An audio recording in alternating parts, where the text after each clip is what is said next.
मुख्यमंत्री जी के बेटे वैभव गहलोत को जो समन दिया गया है वो भी आप जानते हैं। उन्होंने खुद कहा, वैभव ने, कि ये 12 साल पुराना कोई प्रकरण था और पोलिंग डेट अनाउंस होने के बाद अचानक से समन भेजा जाना, सब लोग समझते हैं कि इसके पीछे क्या सोच हो सकती है।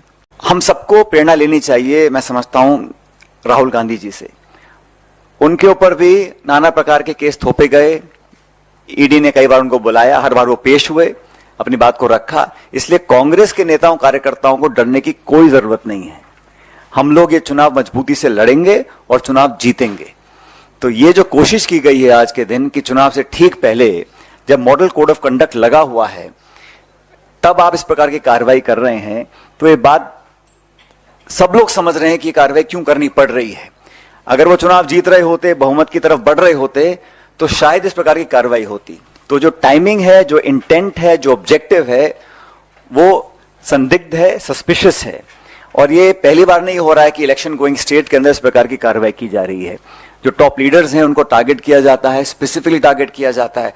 और जब चुनाव खत्म हो जाता है तो वो खबरें जब सुर्खियों से हट जाती हैं तो उसका कुछ अता पता रहता नहीं, उन केसेस का, उन आरोपों का, उन छापों का, उन नोटिस का, उन समन्स का।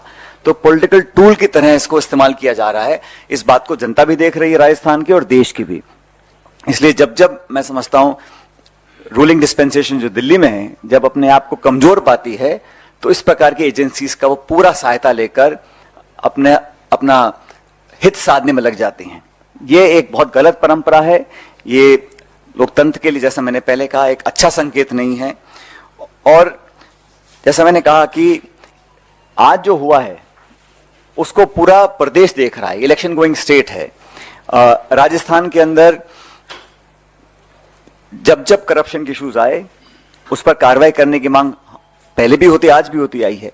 लेकिन अब जब चुनाव डिक्लेयर हो गए हैं, अब जब इलेक्शन सिर्फ 3-4 हफ्ते दूर है, अब अचानक आप जागें, पुराने केसेस को आप उठाएं, समन्स भेजें, छापे डालें और एक प्रकार से लोगों को टारगेट कर कर उनका चरित्र हनन करने की जो कोशिश करें। जांच से कोई डरता नहीं, आप कोई भी जांच कराइए, सब जांच फेस करने को तैयार है। जैसे मैंने कहा, राहुल गांधी जी फेस कर रहे हैं, सब लोग फेस कर रहे हैं।